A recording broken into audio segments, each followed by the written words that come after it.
Toutes les opérations de reboisement réalisées chaque année au Burkina Faso permettent de reverdir que 10 000 hectares. Ce chiffre est insuffisant au regard des 83 000 hectares de forêt que le pays perd par an, selon une étude réalisée en 2023 par le Secrétariat national REDD+, réduction des émissions provenant du déboisement et de la dégradation des forêts. D'où la nécessité d'accentuer les campagnes de reforestation.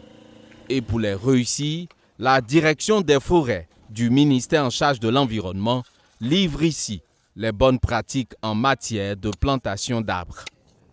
Elle commence par creuser un trou de 60 cm de diamètre et de profondeur en séparant la terre au-dessus de celle en dessous. On va reboucher tout de suite, vous allez voir. On va mettre la première terre qui était en haut, au fond, et la deuxième terre qui était au fond, en haut. Parce que la première terre en haut est plus riche que la terre qui était carrément au fond. Puis, l'arroser. Tout ceci doit être fait 1 ou 2 jours avant la mise en terre des plants. Et quand vient le moment de la plantation, on arrive, on regarde au milieu du trou. On enlève un petit trou, juste au niveau du collet de l'arbre. Donc, il va enlever, on va mesurer. Mais si c'était affaissé et qu'il y avait de l'eau qui était stagnée, il faut vider l'eau et puis faire un apport. Il faut couper, même avec la racine. Si la racine est blessée, dès qu'on va poser l'arbre, la racine va chercher à nourrir l'arbre parce qu'elle est blessée. Mais si les racines sont enrôlées, ça ne permet pas à l'arbre de grandir rapidement. Je remets la terre que j'avais enlevée au milieu. Et j'essaie de bien tasser autour, en faisant attention au collet. Après la mise en terre du plant, il faut protéger l'arbre. Si le site est protégé, on n'a pas besoin de grille de protection. Mais si le site n'est pas protégé, il faut obligatoirement une grille de protection et puis venir arroser de temps en temps. La protection et l'arrosage font partie du volet entretien de la plante. Et c'est là que le bas blesse.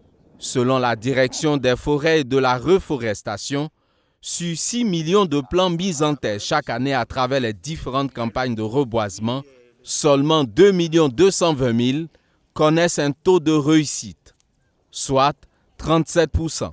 Il y a aussi les plantes qui ont déjà 1 an. 1 an, les plantes ont besoin d'être désherbées, d'enlever les mauvaises herbes autour de la plante pour que la plante puisse grandir. Concernant la saison propice pour planter, Issa Traoré indique qu'il n'existe pas de période idéale. Si on a l'eau, on peut planter à tout moment. Mais à défaut de l'eau, nos services conseillent de planter en saison hivernale. Ça veut dire que déjà qu'on plante en saison hivernale, la plante aura l'eau de la saison et de l'hivernage pour grandir. Le choix des espèces à mettre en terre doit aussi se faire en fonction du terrain. Et on plante aussi en fonction de l'objectif recherché.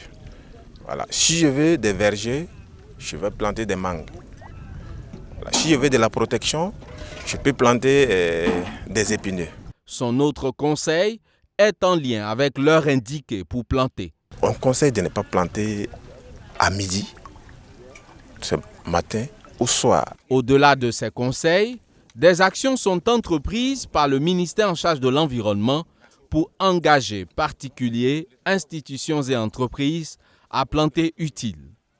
Une initiative baptisée la bataille pour le renforcement de la couverture végétale. Et pour la mise en œuvre de cette bataille, il y a plusieurs initiatives qui ont été développées, notamment mon institution, mon bosquet, mon école, mon bosquet, mon ménage, mon plan, un rond-point, un aménagement, une rue, une plantation d'aliments, un espace vert, un aménagement paysager. Donc c'est autant d'initiatives que le ministère a développées pour en tout cas rehausser le taux de suivi de ces plantations. C'est dans cette dynamique que plusieurs entreprises ont aménagé ces espaces maraîchers sur ce site de la Ceinture Verte au quartier Zongo de Ouagadougou. Des espaces qui offrent par la même occasion des activités génératrices de revenus à plusieurs ménages.